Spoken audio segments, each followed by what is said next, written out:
자, 우리 오늘 은혜 받을 말씀은 요한복음 말씀입니다. 요한복음 3장 16절에서 우리 21절까지 같이 함께 교독합니다. 우리가 너무나 잘 아는 말씀이죠. 요한복음 3장 16절에서 21절입니다. 제가 먼저 봉독합니다. 하나님이 세상을 이처럼 사랑하사 독생자를 주셨으니 이는 그를 믿는 자마다 멸망하지 않고 영생을 얻게 하려 하심이라. 하나님이 그 아들을 세상에 보내신 것은 세상을 심판하려 하심이 아니요 그로 말미암아 세상이 구원을 받게 하려 하심이라. 그를 믿는 자는 심판을 받지 아니하는 것이요 믿지 아니하는 자는 하나님의 독생자의 이름을 믿지 아니하므로 벌써 심판을 받은 것이니라.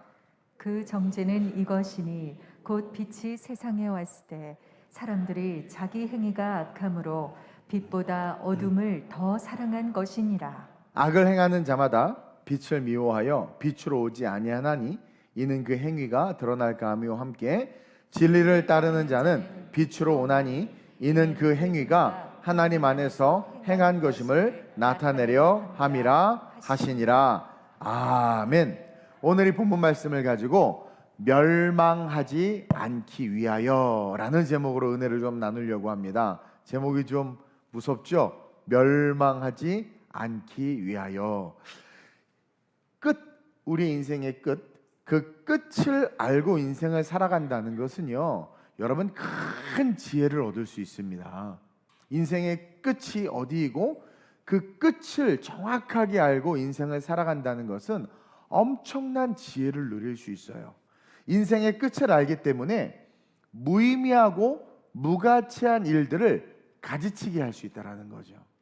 분명한 더 골, 그 끝과 목적이 있기에 이거 의미 없는 거야. 아니 인생의 끝을 알잖아. 가지치게 할 수 있다는 거죠. 그리고 끝을 알기 때문에 이렇게 살아야 돼. 이렇게 살아야 되겠다. 이렇게 계획해야 되겠다라는 분명한 길을 결정할 수 있다는 거죠. 마치 결과를 알고 보는 축구 경기처럼 때로는 아슬아슬한 위기의 상황이 오기도 하고 또 위협의 태클을 당하기도 하고 또 뜻하지 않게 퇴장을 당하기도 합니다. 근데 결론을 이미 알아요. 그렇기 때문에 그런 현상이 어떻게 돼요? 별로 요동하지 않아요. 염려하지 않아요. 그것과 같다라는 거예요. 그래서 인생의 진정한 끝을 아는 사람들의 삶은요, 가볍고 그 삶의 내용이 본질에 충실하며 풍성한 영적인 열매를 맺을 수 있다는 것을 우리는 깨달아야 돼요. 그리고 그 길을 선택한다는 거죠. 가끔 병상에 가서 이렇게 신방을 하거나 운명하시기 직전에 많은 사람들의 이야기를 이렇게 듣다 보면 대부분 믿지 않는 사람들의 삶은요, 후회로 그 침상에서 마지막 눈을 감는다고 해요. 그러니까 죽음 앞에서야 비로소 무엇이 소중한지를 깨닫게 되는 거죠. 그러면서 하시는 말들이 자식들과 더 많은 시간을 보내주지 못한 것을 후회한다고. 그러면서 다시 태어나면 자식들과 정말 많은 시간을 보내겠다고 또 거짓말을 하면서 죽으시는 거야.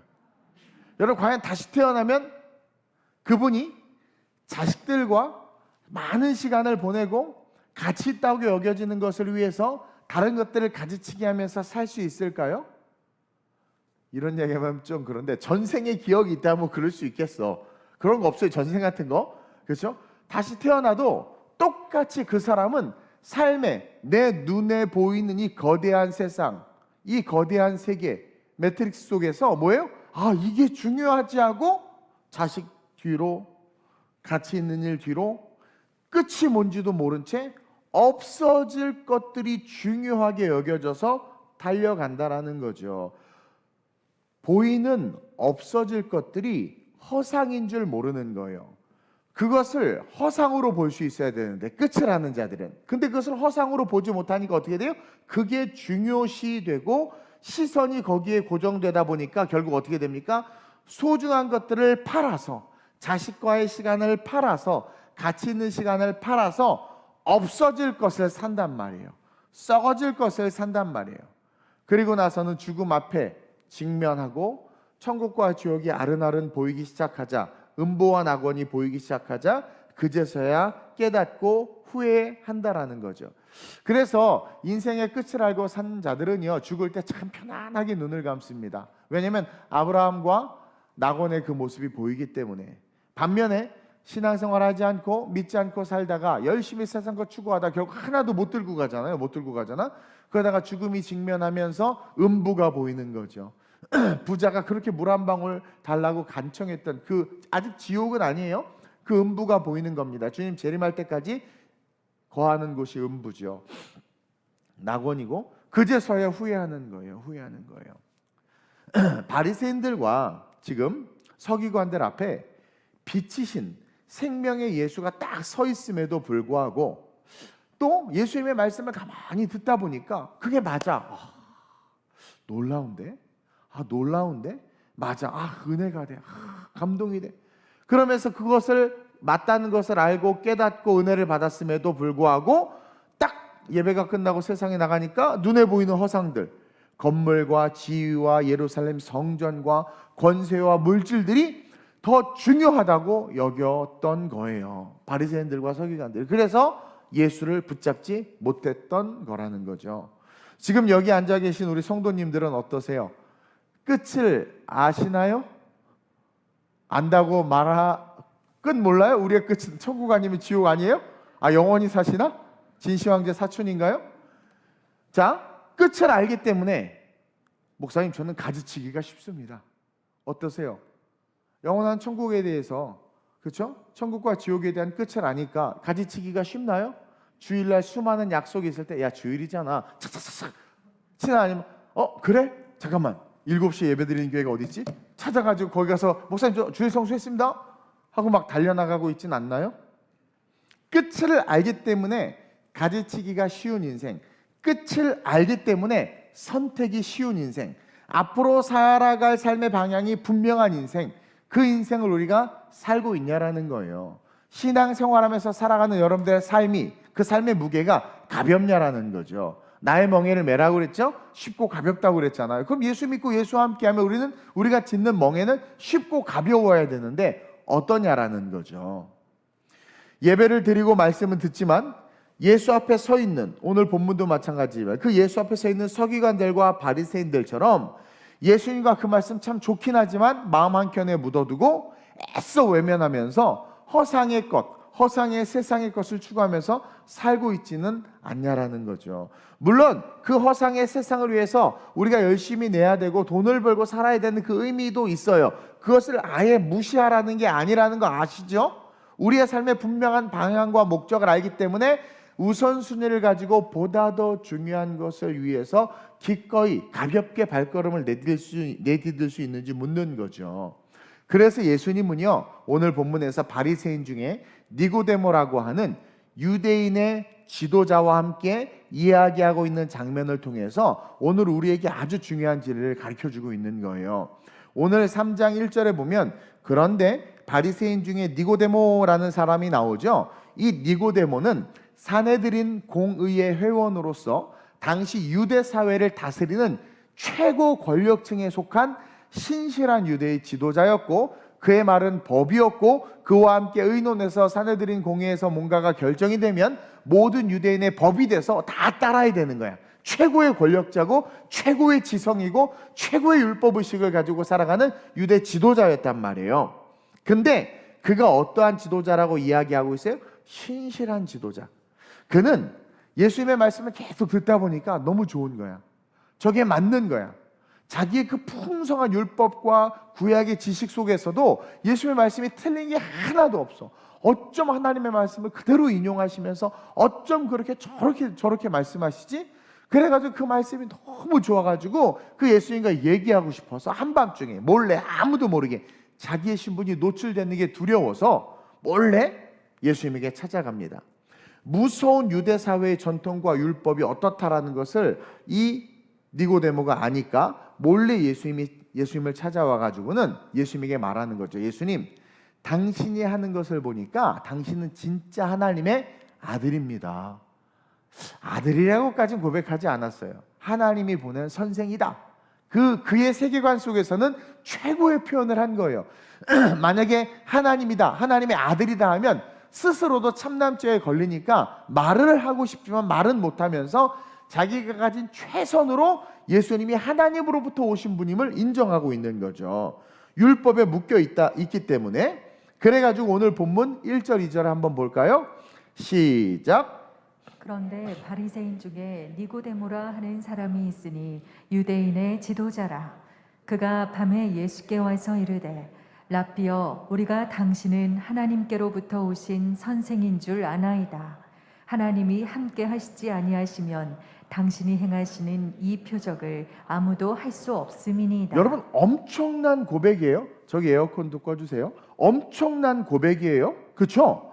니고데모라는 사람이 유대인의 지도자인데 예수님에게 와서, 물론 그는 랍비라고 표현합니다. 근데 뭐라고 이야기하냐면 당신은 하나님께로부터 오신 선생인 줄 아나이다. 참 은혜의 고백이기도 하지만 동시에 뭡니까? 우리의 신앙의 모습은 아닌가? 그렇죠?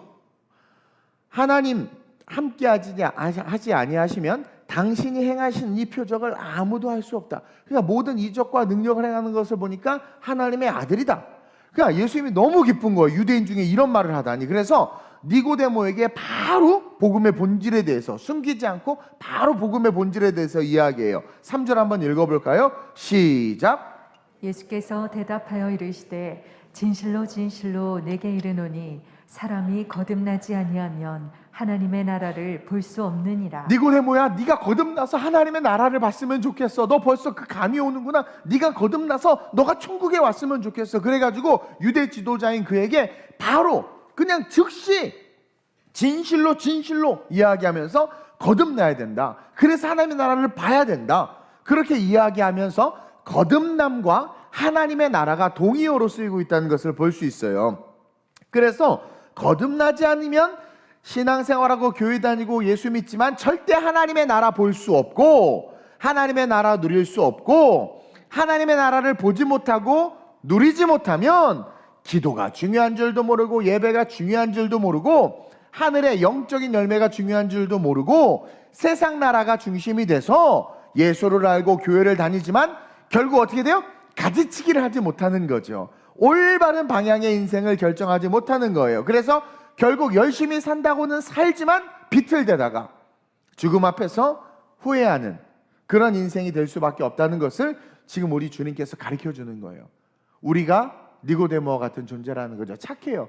진실해요. 그러나 어떤 사람이다? 우리가 유대인이라는 거예요. 거듭나지 않았다라는 거예요. 너희 혹시 거듭나지 않은 거 아니야? 거듭나야 돼. 거듭남과 하나님의 나라를 동의어로 쓰면서 거듭날 때 하나님의 나라를 볼 수 있고, 그게 딱 보이니까 어머 보이네. 그러니까 어떻게 돼요? 가지치기가 너무 쉬워. 그거 왜 마셔? 왜 피어부터 시작해서, 그렇죠? 끊는 거죠.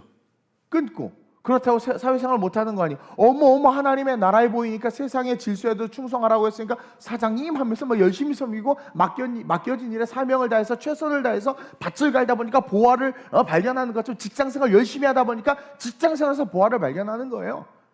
그렇게 되는 거예요. 그러니까 모든 삶이 풍요로워지는 거죠. 그리고 분명한 하나님의 나라를 보고 그 하나님의 나라를 누리니까 기도하면 응답이 되고, 그러니까 그걸 누리기를 원했던 거예요. 이 착한 니고데모가, 우리 예수님은. 그리고 우리가 그걸 누리기를 원하는 거예요. 우리가 어찌 보면 거듭나지 않은 채 신앙생활하고 있다는 거죠.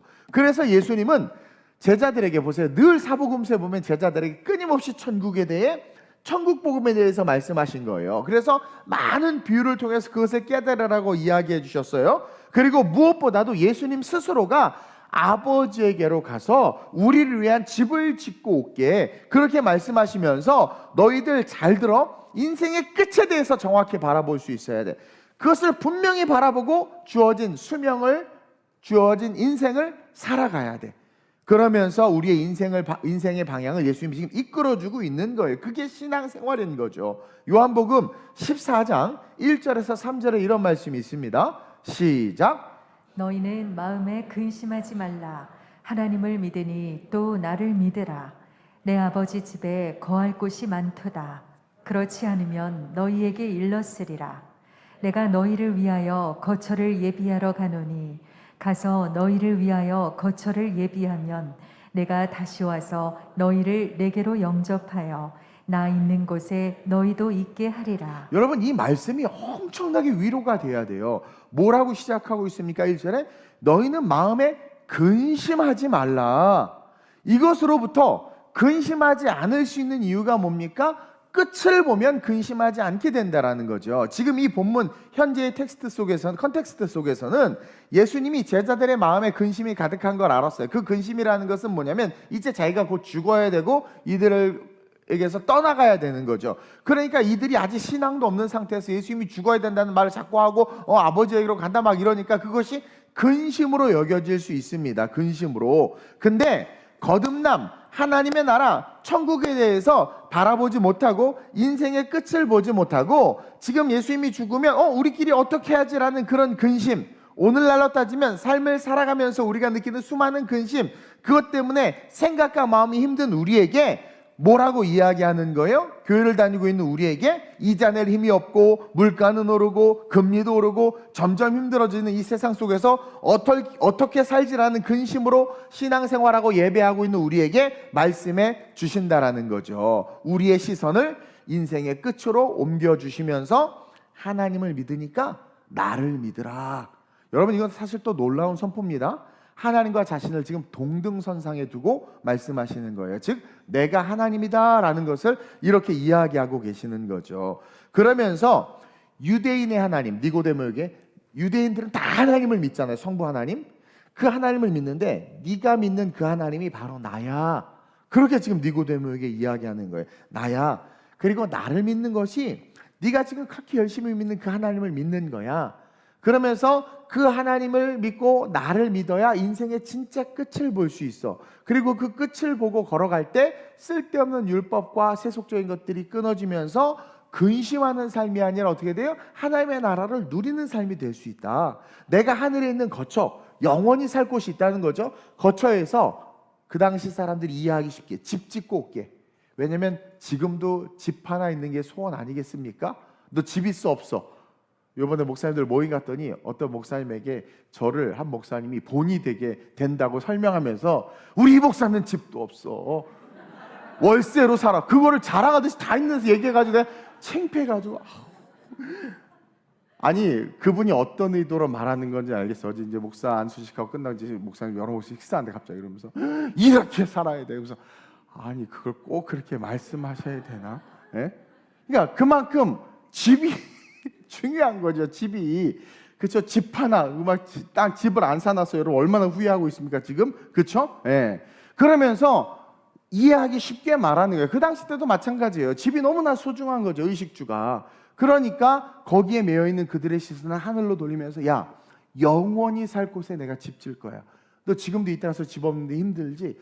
영원히 살 집에서 너 그 집이 있다는 게 얼마나 은혜야? 얼마나 위로야? 이 땅에서 그냥 거친 삶을 살아도 영원히 안식할 수 있는 집이 있으니까 너 흔들리지 마, 근심하지 마. 그러면서 영원한 천국에 대한 그 천국의 삶을 가르쳐 줌으로 말미암아 니고데모의 허상의 그 허상으로 세워진 삶, 산에 들린 공회의 회원이면서 유대 지도자면서 집도 여러 채 갖고 있으면서 뭐 권력도 있으면서 학위도 디그리가 디글디글 있으면서 하는 그 모든 것들이 사실은 허상이다. 그거 의지해서 살면 천국 못 가. 이 땅에서 100년 잠깐 누리지만 그거 가지치기 해내지 못하고 거기에 매여서 그거 위에서 계속 그거 붙잡고 걸어가면 영원한 삶을 살 수 없어. 그걸 지금 가르쳐 주는 거예요. 그러면서 너가 그것을 내려놓고 하나님의 나라를 소유하기 위해서 가장 필요한 것이 뭐다? 거듭남이다. 그 핵심이 거듭남이다. 그러면서 첫째로 시작. 멸망하지 않기 위하여 우리는 반드시 거듭나야 합니다. 여러분 이게 너무 중요합니다. 멸망하지 않기 위해서 우리는 반드시 거듭나야 한다. 계시록의 5교회가 멸망받고 인자가 다시 올 때 믿음 있는 자를 보겠느냐 이야기하면서 오늘날 이 시대에 목사는 바꾸고 교회는 바꿔도 내가 좋아하는 정치인은 바꾸지 않잖아요. 이게 문제란 말이에요. 멸망하지 않기 위해서 세상이 말하는 가치, 성경의 가치는 다 바꿔. 성경의 세속의 가치도 바꾸는데 성경의 가치도 바꾸는데 세상에 내가 추구하는 가치, 내 자식 이렇게 키워야 돼, 이렇게 살아야 돼, 돈은 이렇게 투자해야 돼, 이건 안 바꿔. 성경의 성경의 황금률을 배워도 그 성경의 황금률을 적용하는 것이 아니라 세상의 이론을 포기하지 않고 가는 이것, 결국 뭐예요? 멸망한다라는 거예요.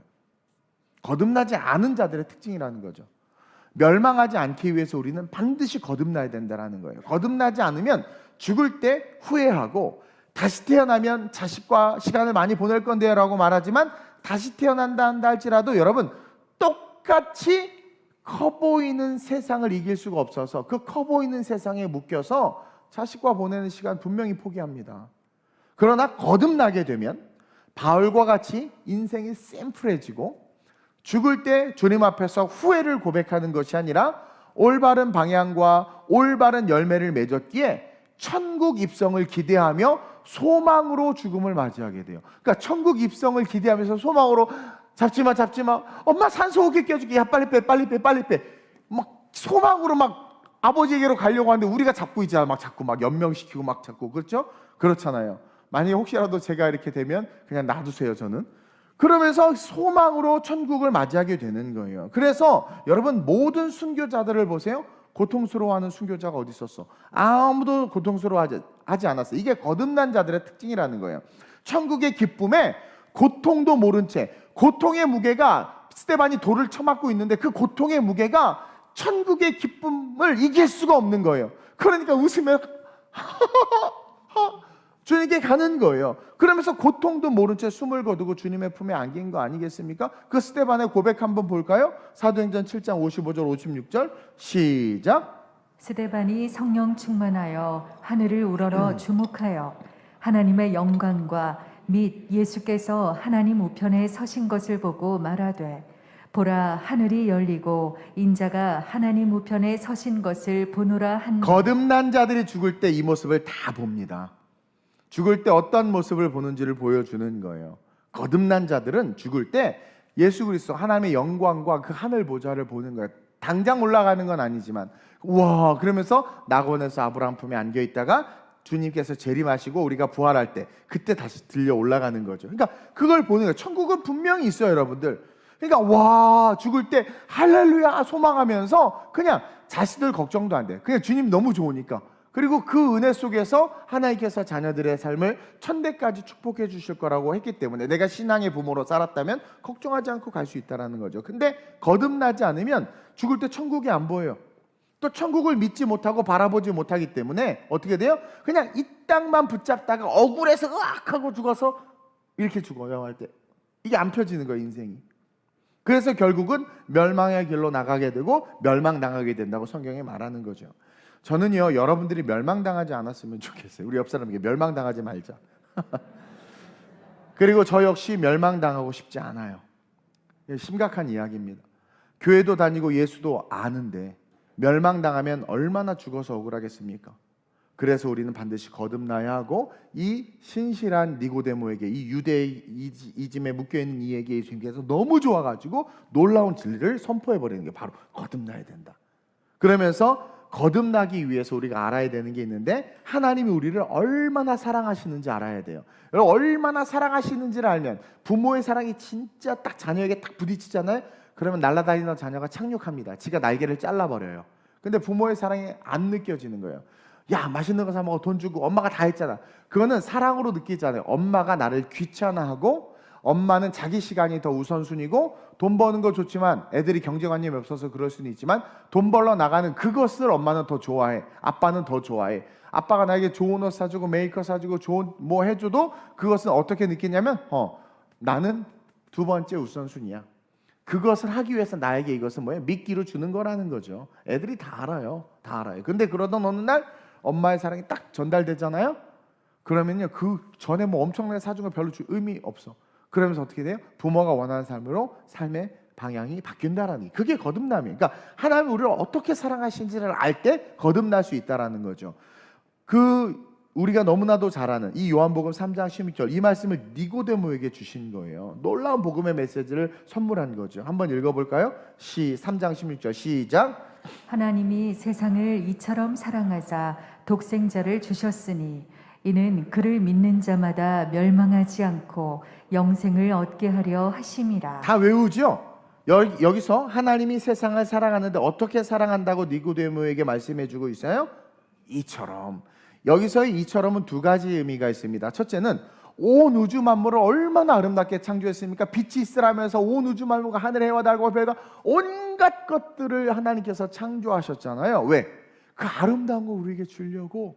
우리가 얼마나 사랑스러우면, 여러분 사랑하는 그 사랑의 깊이에 따라 가방의 브랜드가 바뀌고, 그렇죠? 용돈의 액수가 바뀌잖아요. 그것처럼 너무나 우리를 사랑하니까 우리를 지키기 전에 먼저 준비해 놓는 거예요. 정말 아름다운 온 우주를 이처럼, 표현할 방법이 없어서 이처럼 우리를 사랑하는 그 아름다운 우주를 만들어서 아담에게 주신 것, 그 의미가 한 가지 있고, 또 하나는 근데도 불구하고 원죄로 말미암아 무너져서 죽을 수밖에 없고 하나님의 나라에 들어갈 수 없게 됐잖아요. 그런 우리를 향해서 어떻게 하는 거예요? 다시 그 죄를 용서하고 하나님의 나라에 들어올 수 있도록, 에덴의 축복을 누릴 수 있도록 대가를 치르신 그 대가, 즉 예수님께서 성육신하시고 이 땅에 오셔서 십자가에 죽으신 그 사건, 하나님이 이 땅에 오신 그 사건, 이처럼 내가 왔다 그리고 죽는다, 이거예요. 달리 표현할 방법은 이처럼 너희를 사랑한다. 신이 값을 치르기 위해서, 내가 대가를 치르기 위해서 왔다라는 거예요. 너를 위해 너 대신 죽는다라는 거. 이렇게 너희를 사랑한다. 그래서 우리는 밤하늘의 별들을 볼 때마다, 여러분들이 자연에 와 아름답다 이런 거 볼 때마다 하나님 이것을 나를 사랑해서 이처럼 만드셨구나. 그리고 이처럼 예수님을 십자가에 찢어 죽이셨구나. 독생자를 주셨구나. 여러분 이걸 분명히 깨달아야 돼요. 그것이 전해질 때 어떻게 돼요? 아, 내가 거듭나야 되겠다. 거듭남의 발돋움이 시작될 수 있는 거예요. 그 사랑을 믿어서 예수를 그리스도로 고백할 때 그게 거듭남인데, 그래야 멸망당하지 않는다고 성경이 분명히 기록하고 있는 거죠. 우리는 이 세상이 우리를 위해서 얼마나 아름답게 창조되었는지를 묵상하고 그것을 나에게 주셨고, 또 이보다 더 아름다운, 이 세상보다 더 아름다운 천국이 있고, 지금은 그것을 잃어버렸지만 그것을 주시고자, 그렇죠? 오신 예수님을 믿을 때, 그 사랑을 깨달을 때 어떻게 돼요? 반드시 거듭나게 될 수밖에 없다라는 거예요. 그래서 율법에 묶여 은혜는 받고 예수님의 말씀도 좋고 정말 하나님부터 온 게 맞는 것 같은데, 저분이 그분을 선생으로밖에 표현할 수 없는 그 연약함 속에서, 우리도 그러잖아요. 목사의 말씀 너무 좋아, 내용 너무 좋아, 거기서만 멈추는 거예요. 설교는 좋은 말이야, 예수님은 좋은 선생님이야, 좋은 이야기 많이 들었지만 예수를 그리스도로 고백하지 못하면서 신앙생활하니까 멸망당하니까 주님이 너 멸망당하지 말아라, 율법을 가지치게 해라, 산에 들린 공예 회원권을 가지치게 해라, 골프 회원권을 가지치게 해라. 예? 하나님의 나라에 들어가는 끝을 알기에 그 끝을 위해 삶의 방향을 다시 세팅하는 니고데모, 그런 너가 되길 바란다 라는 주님의 간절한 사랑의 메시지가 오늘 선포되고 있다는 거죠. 이것을 듣고 거듭나는 저와 여러분들이 되시길 축원드립니다. 거듭난 자의 특징은 삶의 가지치기가 있어요. 보면 항상 가지치기가 있어요. 거듭난 자의 특징은 우선순위가 분명합니다. 그러나 바리새인과 사두개인들, 하나님은 알지만 거듭나지 못한 자들, 예수를 신앙 고백하지 못한 자들은 자기가 가진 것이 더 중요하고 자기의 것이 더 중요해야 하기 때문에 그들의 특징은 가지치기 못해요. 그들의 특징은 우선순위가 불분명합니다. 자기가 항상 우선순위입니다. 그러나 가지치기 하는 자들, 거듭난 자들은 천국의 가치를 알기 때문에 거기에 가치를 두고 세상의 가치를 별로 중요시 여기지 않아요. 그러니까 아마 이 목사 집 살 생각도 안 하고 월세 산다는 게 그분에게는 자랑거리가 됐었나 봐요. 그러면서 옆에 목사님이 저는 3년간 사례비 못 받았습니다 했더니 우리 이 목사는 13년간 못 받았어. 그러니까 그거를 자랑으로 말씀하신 게 뭐냐면, 제가 그분들이 알기에 이동훈이라는 저 목사는 가치를 어디에 두고 산다라는 거예요? 천국에 두고 산다라는 게 그게 좋은. 그래서 항상 사랑하는 후배라고 어디 가면 맨날 자랑해 주세요. 고맙죠. 해서 밥을 사야 될 것 같은 감동이 오기는 하는데, 그거예요. 천국의 가치를 두고 살기 때문에 세상의 가치를 별로 중요시 여기지 않아요. 교회를 목숨보다 더 사랑해요. 거듭난 자들은 예배를 생명으로 여기는 거죠. 우리는 거듭난 자가 되어야 하고 이를 위해서 성령의 충만을 받아야 하며 인생의 끝이 멸망이 아닌 천국이 되어야 합니다. 그러면서 둘째 건너뛰고 마지막으로 한번 읽어봅시다. 시작.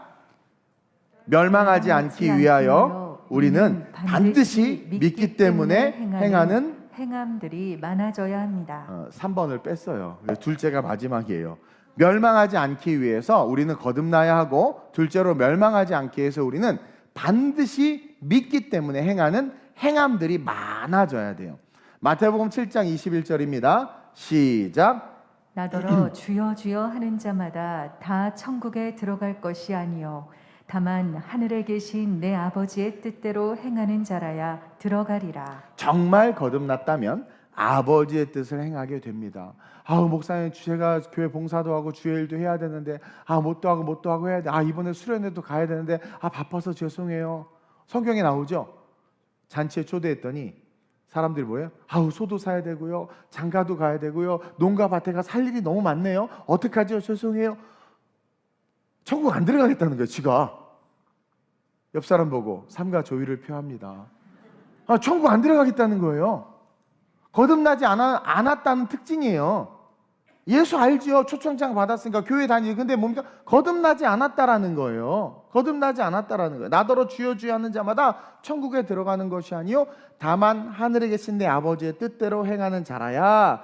초대했는데 소도 사야 되고 장가도 가야 되고, 자기의 뜻이죠.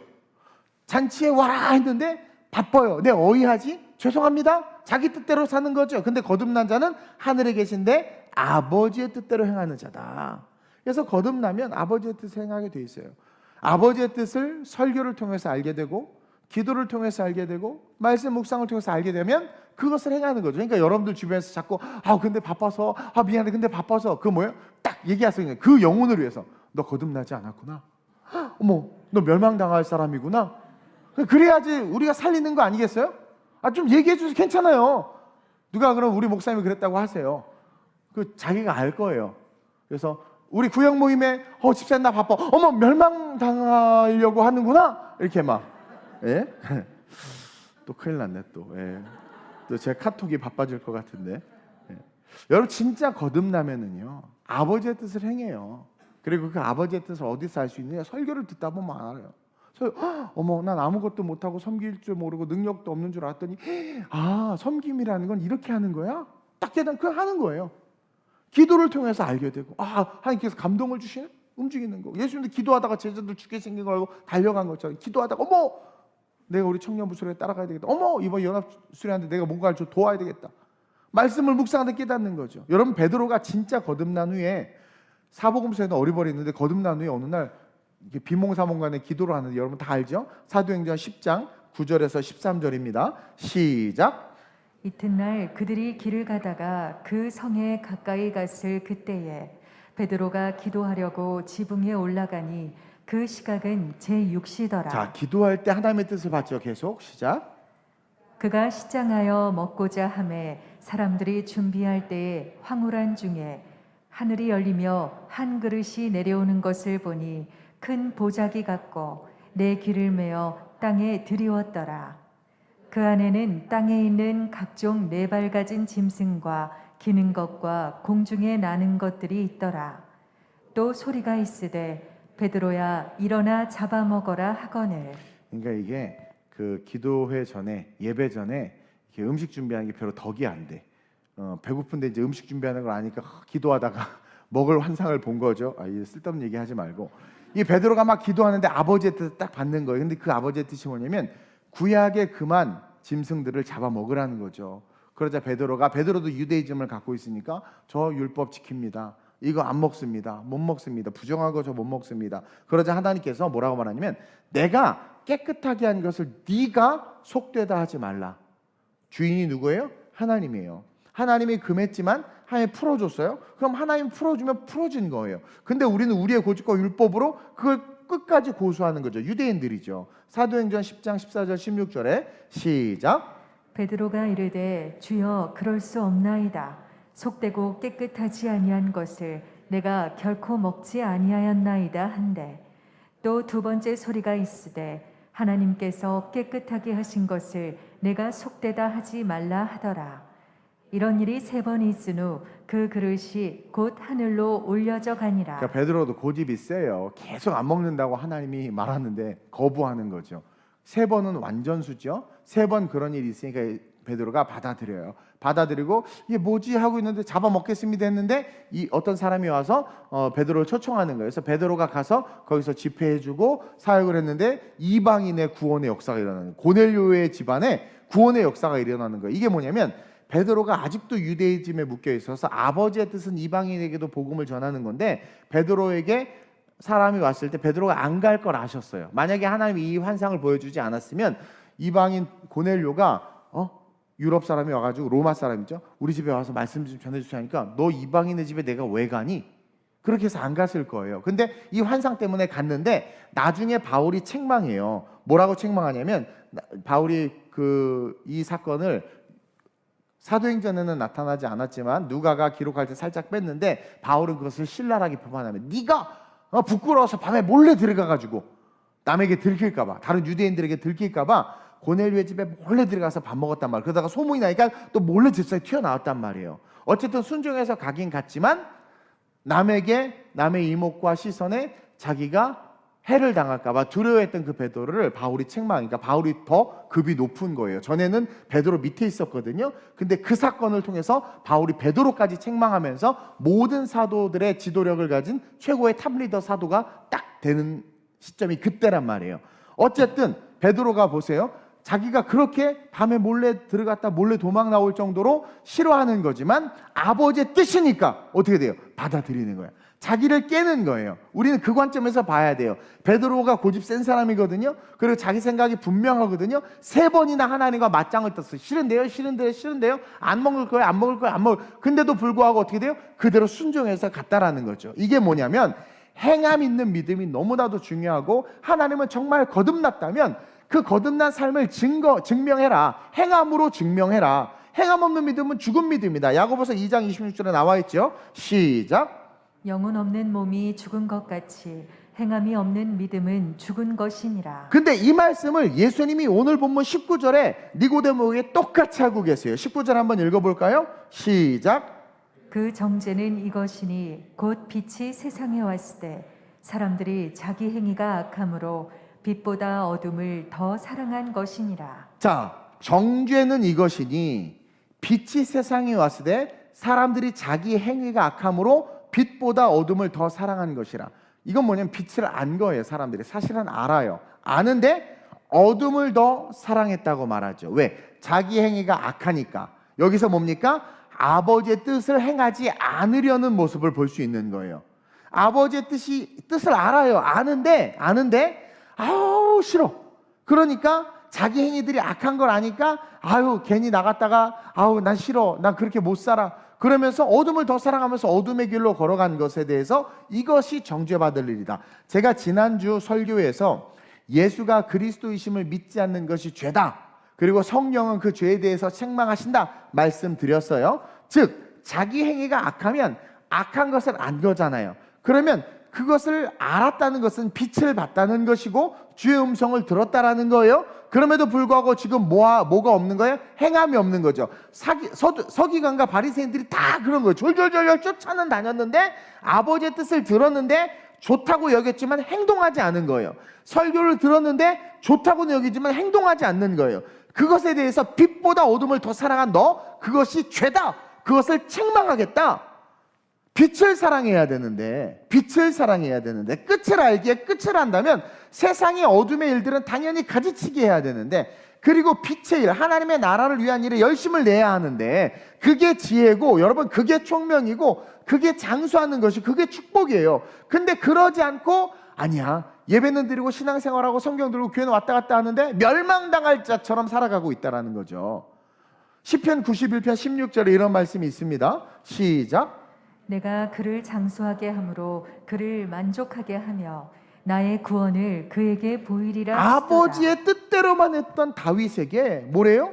장수하게 함으로 그를 만족하며 나의 구원을 그에게 보이겠다. 그러니까 아버지의 뜻대로 행하는 게 지금은 싫지만 빛으로 나가는 게 여러분 어둠이 주는 유익은 죽음의 유익이요 소멸의 유익이요 자기가 썩어져가는 그런 유익이란 말이에요. 그리고 생명 없는 유익이란 말이에요. 생명 없는 물질이고 생명 없는 유익이에요. 근데 이것을 끊고 빛으로 나가면 그 문턱을 넘기기까지는 어렵지만 그 안에 들어가면 정말 좋은 게 있는 거예요. 어렸을 때 그렇게 아버지가 뜨거운 물에 들어가면 시원하다 시원하다, 세상에 믿을 놈 하나도 없는 거죠. 어떻게 그게 시원하냐고. 근데 커서 사우나에 들어가 진짜 시원하다, 맛을 봐야 맛을 아는 거예요. 순간에 힘들지만 들어가서 그 안에 딱 들어가서 그 빛 가운데 들어가면 소멸의 기쁨, 자기가 죽는 기쁨, 즐거움, 그런 어떤 육체의 쾌락으로 말미암아 영혼은 죽어가지만 어떤 그런 싸구려의 그런 것들이었대요. 그 안에 들어갔던 뭐예요? 그 기쁨은 넘쳐나는 기쁨이요, 생명의 기쁨이요, 더하여주는 축복이요.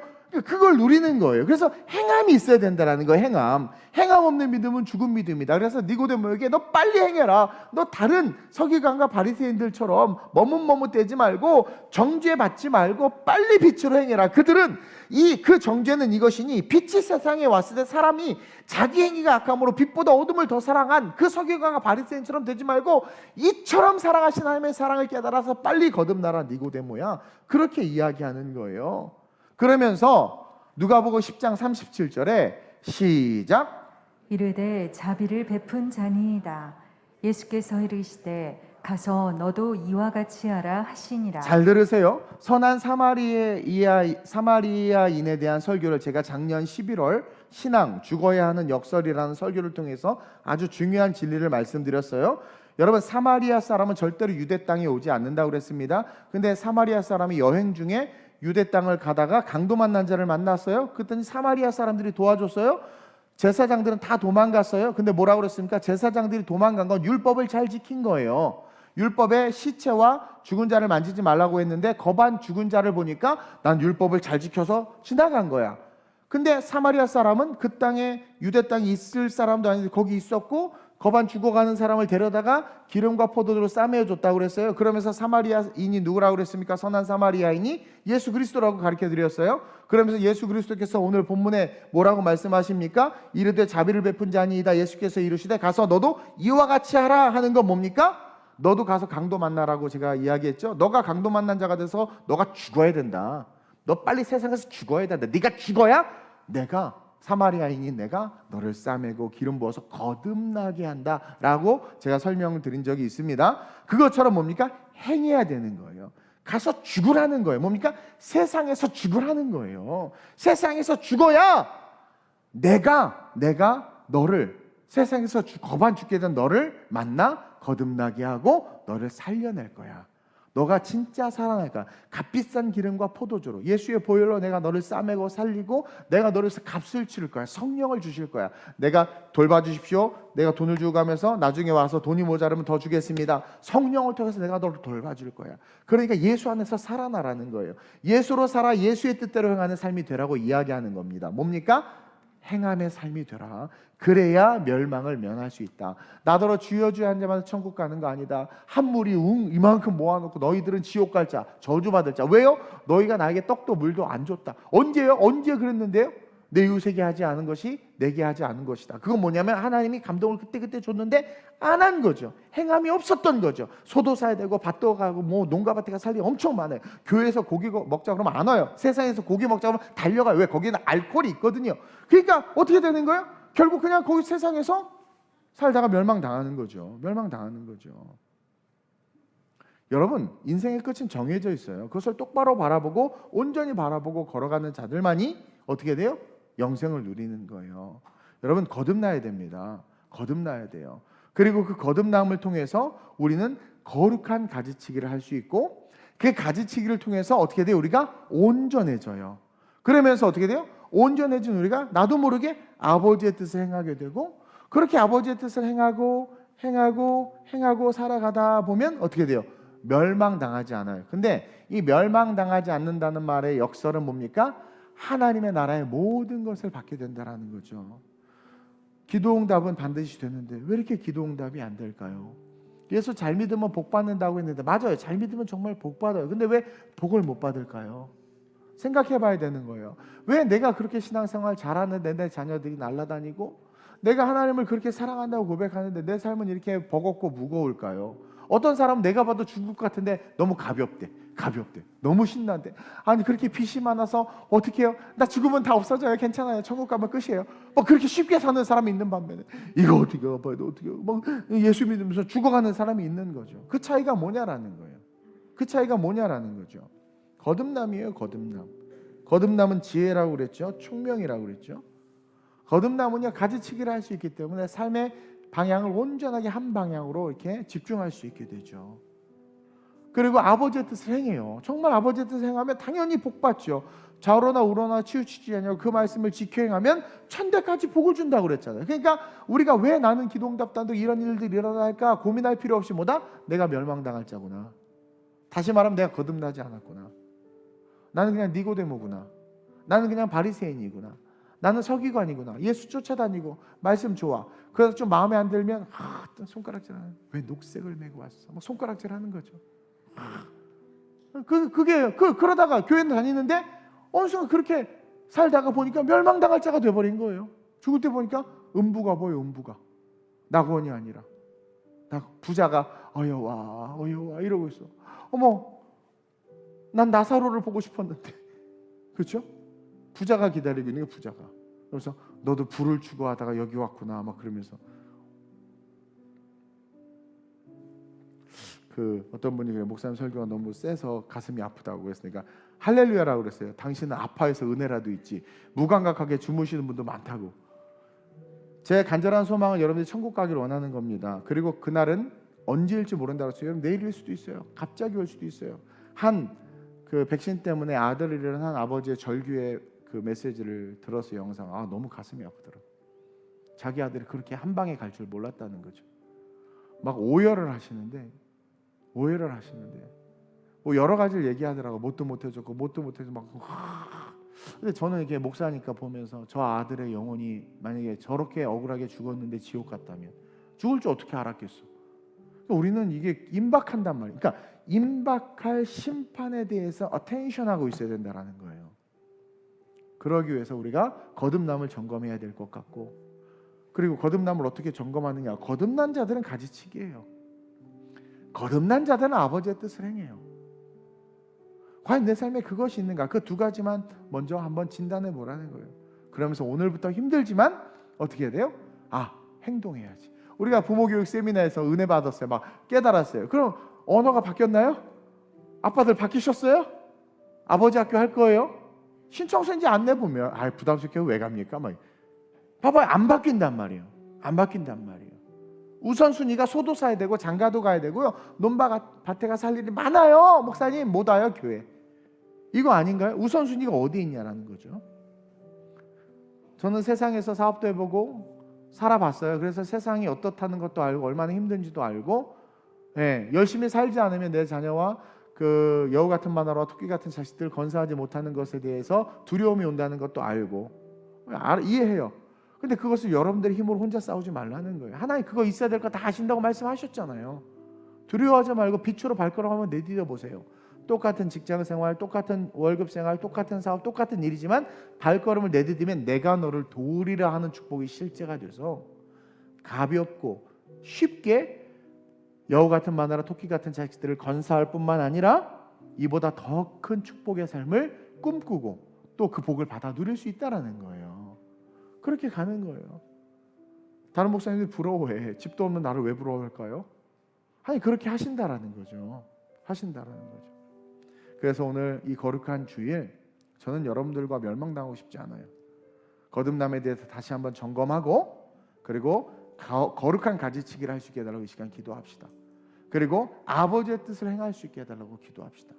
제발 아버지의 뜻, 설교를 통해서 알 수 있고, 베드로처럼 기도하는 중에 알 수 있고, 말씀을 읽다가 요시아가 말씀 읽다 깜짝 놀라서 종교개혁을 한 것처럼 말씀을 읽다가도 알 수 있어요. 그러면 아버지의 뜻이다 그러면 그것을 그냥 해보는, 그것이 어떤 손해를 나에게 주고 그것 때문에 내가 어떤 좀 창피를 당할지라도 아버지의 뜻이라고 한번 행하는, 마치 아버지 학교에 가서 숙제를 줬는데 숙제한 것처럼 안아주고는 숙제야 하잖아. 그 아빠는 그래도 목사님 무슨 소리 하는 거야? 2부 예배 안 나오신 분이에요 그분은. 그렇게 해보자라는 거예요. 그래서 우리 멸망당하지 맙시다. 내일 죽어도 천국 가는 확실한 구원의 확신을 가지고 살아갑시다. 내 자녀에게 정말 구원의 확신을 주는 진짜 멋진 크리스찬들 됩시다. 오늘의 말씀을 기억하면서 니고데모와 같은 우리는 바리새인과 사두개인이 아니라 이 니고데모 역시 바리새인이었지만 니고데모라고 이름을 불러준 것은 은혜를 받고 있었기 때문인 거죠. 우리는 니고데모인 거예요. 어떻게 보면 여기 안에 있으니까. 근데 이 니고데모에게 우리 주님이 주신 메시지, 너 거듭났냐? 거듭나야 된다. 왜? 피치신 예수 아버지의 뜻을 행하지 않느냐? 다른 바리새인과 다르게 넌 그걸 행해야 된다. 그래야 멸망당하지 않는다. 성령의 책망을 받지 않는다. 이것을 기억하면서 하나님, 내가 가지치기 하며 아버지의 뜻을 행할 수 있게 해달라고, 하나님 앞에서 멸망당할 자가 아니요 천국 백성 하나님의 나라를 누리는 내가 될 수 있게 해달라고 주님을 한번 부르고 합심으로 전심으로 기도합니다. 주여, 좋으신 아버지 하나님, 우리가 언제 주님을 만날지를 모르고 언제 우리의 생명의 그 끝이 닿을지 알지 못합니다. 급격한 사고를 당할 수도 있고 뜻하지 않는 죽음이 번개처럼 우리의 삶에 임할 수도 있습니다. 준비되어 있어야 합니다. 멸망당할 자가 돼서는 안 됩니다. 멸망당하는 자가 돼서는 안 됩니다. 천국 초청장을 받고도 때가 되었는데 세상이 더 중요하고 눈에 보이는 세상이 더 우선순위가 돼서 소도사야 되고 할 일이 많다 하여 천국잔치를 포기하는 그런 어리석은 죽은 신앙이 돼서 살아가는 이 시대가 오늘 우리의 시대임을 고백하며 우리의 모습임을 고백하며 회개합니다. 하나님, 우리가 거듭나기를 원합니다. 하나님, 그래도 우리는 서기관과 바리새인급이 아니라 니고데모급은 됩니다. 니고데모 정도는 됩니다. 그러나 예수를 선생으로 고백하고 있지는 않는지요. 예수를 그리스도라고 고백해야 되는데 그냥 좋은 선생 수준으로 고백하며 그냥 좋은 말씀 듣고 그냥 좋게 그냥 신앙생활이 종교가 돼서 액세서리가 돼서 그렇게 마냥 이렇게 살다 천국 갈 줄 알고 그렇게 살고 있지는 않는지요. 아버지 하나님, 우리가 거듭나지 아니하면 하나님 나라에 들어갈 수 없습니다. 하나님 나라를 볼 수가 없습니다. 아버지의 뜻을 행하지 아니하면 구원받을 수 없습니다. 축복받을 수 없습니다. 아름다운 우리의 모든 성도들 종과 함께 멸망당할 자가 아니라 하나님의 축복과 천국의 소망과 영원한 생명을 누릴 수 있는 자들 될 수 있도록 주님 역사하시고 기름 부어 주시옵소서. 한번 죽는 것은 정해진 것이요 그 후에 심판이 있으리라 하신 말씀을 가슴에 새깁니다. 그리고 그 죽음은 언제일지 아무도 알지 못합니다. 준비되어 있지 아니하면 미련한 5 처녀들처럼 신랑이 왔을 때 버림받을 수밖에 없고, 준비되어 있지 아니하면 주님이 오셨을 때 염소의 무리에 들어서 저주받은 자로 지옥에 떨어질 수밖에 없습니다. 오늘 니고데모는 유대인이었고 바리새인이었지만 주님은 그를 바리새인이라고 기록하지 아니하고 그 이름을 불러주셨습니다. 주님은 우리 이름을 불러주셨습니다. 우리가 서기관과 바리새인 수준은 아니지만 니고데모 정도는 되는 것 같습니다. 예수가 하나님이 보낸 사람임을 알고 하나님께서 함께 하시지 않았다면 그런 능력이 없다는 것 정도는 알지만 거듭나지 못한 채 아버지의 뜻을 행하지 못한 채 그렇게 살아가고 있는 연약한 모습은 아닌지 돌아보기를 원합니다. 어느 순간 번개처럼 갑자기 마지막 때가 왔을 때 우리가 준비되어져 있어서 멸망당할 자가 아니요 천국 백성 되는 은혜가 실제가 되는 그 축복이 우리 성도들에게 있게 하여 주옵소서. 그러기 위해서는 거듭나야 합니다. 거듭난다라는 것은 예수를 그리스도로 고백한다는 것인데 하나님이 우리를 얼마나 사랑하시는지 알아야 고백할 수 있습니다. 이처럼 사랑하시는 온 우주 만물을 우리에게 주셨고 십자가에서 죽으신 그 예수님, 나를 위해서 죽으셨다는 것을 우리가 분명히 알고 깨닫고 그것이 가슴에 와 닿을 때 그때 우리는 거듭날 수 있습니다. 그리고 거듭난 자들은 분명히 가지치기의 모습이 삶에 있습니다. 끊을 것은 끊고 버릴 것은 버릴 줄 압니다. 거듭난 마리아는 향유값을 부을 줄 알았고 거듭난 삭개오는 자기의 재산의 절반을 팔아 가난한 자에게 나눠줄 수 있었습니다. 세리마태는 세전을 뒤엎을 수 있었고 그물을 버릴 수 있었고 생계를 포기하고까지도 주를 따를 수 있는 것, 그 행함이 우리에게 있어야 함을 고백합니다.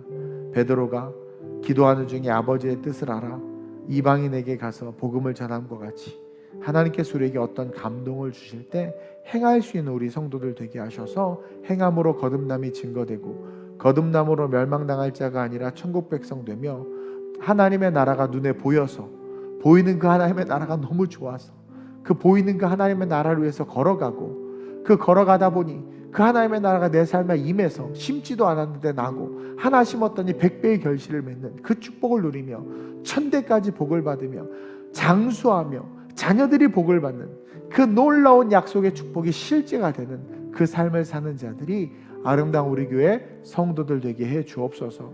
이제 다시 선교와 전도와 또 비대면으로 예배드리던 삶에서 대면의 예배로 우리의 삶이 바뀌어야 합니다.